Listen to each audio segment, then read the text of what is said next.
Está ali nos braços da minha esposa o meu filho. E lá em casa está a minha filha, que são o que eu mais amo nessa terra. Deus pode matar os dois agora. Eu estou no altar, eu estou diante de Deus. Deus pode matar os dois agora, se o que eu vou te falar aqui for mentira. Eu entrei em um propósito de 21 dias, jejuando de 6 da manhã às 6 da tarde. Quando foi no dia de número 18, eu já estava bem debilitado, mas eu estava numa unção terrível. Eu orava no mínimo 2 horas toda madrugada e ficava sem comer de 6 da manhã às 6 da tarde. Eu lembro que eu ia pregar e quando eu entrava no ônibus, algumas pessoas até começavam a querer se manifestar. Eu falava: Jesus, não deixa não, está repreendido em nome de Jesus. Aí no dia de número 18 eu cheguei na casa de uma amiga minha para chamar ela para a gente ir para a igreja. Quando eu falei Aline, eu estava debilitado, eu nem consegui gritar alto. Eu falei Aline, o tio dela caiu endemoniado, rolando, gritando: eu te odeio. Eu falei: eu também não gosto de tu, Satanás. Sai dele. E o espírito imundo saiu. Nós saímos de lá e fomos na casa da irmã Miriam. Quando chegamos na casa da irmã Miriam, quando eu entrei no portão assim, o cachorro caiu, babando e rosnando. Aí pensaram que o cachorro estava passando mal. Na hora eu tive entendimento. Eu falei: não, é demônio. Mas como assim, cachorro em demonia? Eu falei: saiu do gadareno e entrou nos porcos. Quanto mais no cachorro, quer ver? Em nome de Jesus, saia! E o cachorro voltou ao normal imediatamente. Aí concluiu 21 dias. Eu não fui arrebatado, mas não desisti. Fiquei 7 dias orando. Depois de 7 dias, eu entrei em um propósito de 7 dias de jejum de novo, falando: Jesus, eu quero ter uma experiência celestial. E foi o primeiro dia, foi o segundo dia. No terceiro dia, eu estava com a cara no pó orando, às 3 horas da manhã, quando desceu um ser de branco no meu quarto e impôs as mãos sobre as minhas costas. E eu tenho dificuldade de contar esses testemunhos hoje, porque há uma geração tão carnal que não crê nas coisas do Espírito, e às vezes até se escandaliza. Está ali nos braços da minha esposa o meu filho, e lá em casa está a minha filha, que são o que eu mais amo nessa terra. Deus pode matar os dois agora. Eu estou no altar, eu estou diante de Deus. Deus pode matar os dois agora, se o que eu vou te falar aqui for mentira. Quando aquele ser tocou nas minhas costas, eu comecei a flutuar. E eu fui flutuando. Quando eu estava aproximadamente 1 palmo do chão, eu fiquei com medo de aquilo acabar de uma vez. E eu pensei: eu vou virar para o lado, porque se eu cair, eu não machuco. Mas quando eu virei para o lado, eu voltei para o chão. O arrependimento.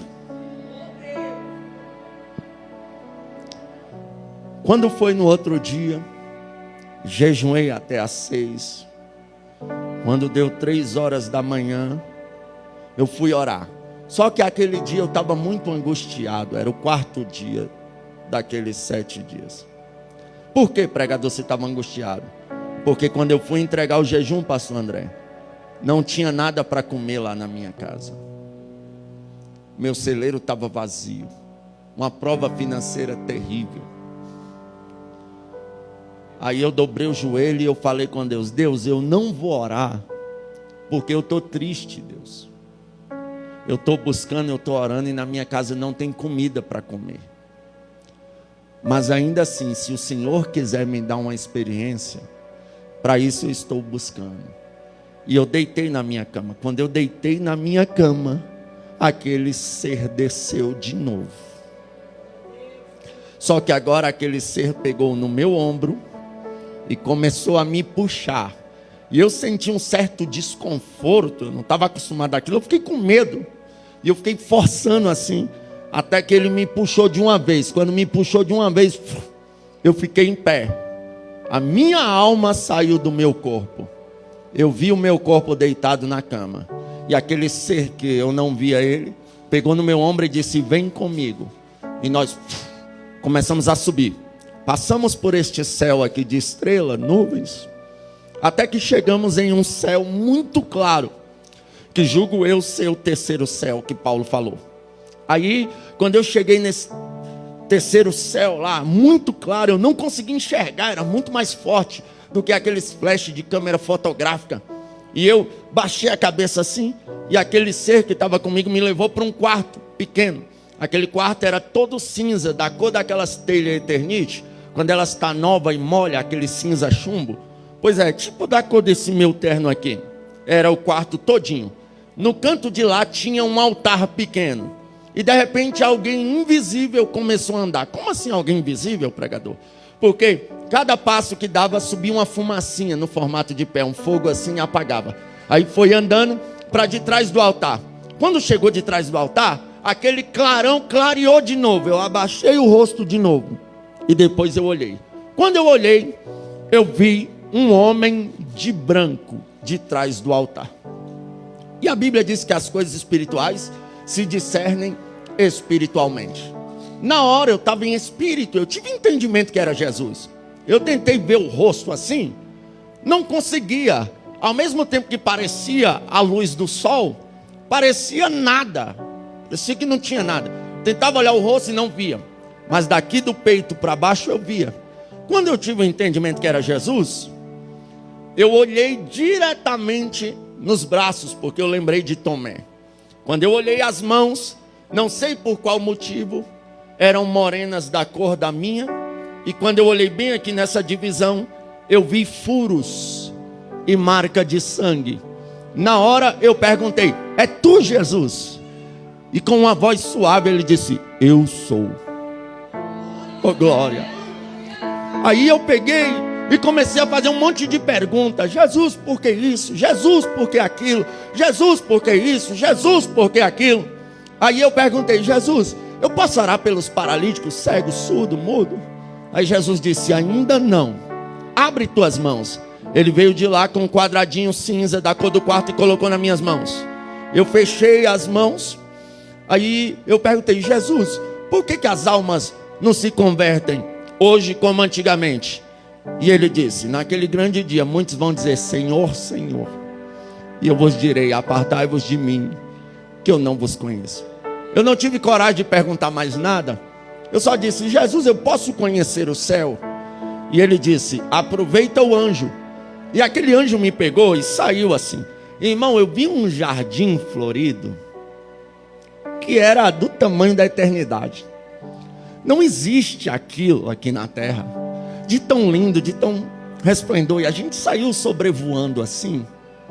Aí eu disse ao anjo, porque eu tinha um negócio na minha mente. Olha, é coisa de doido isso.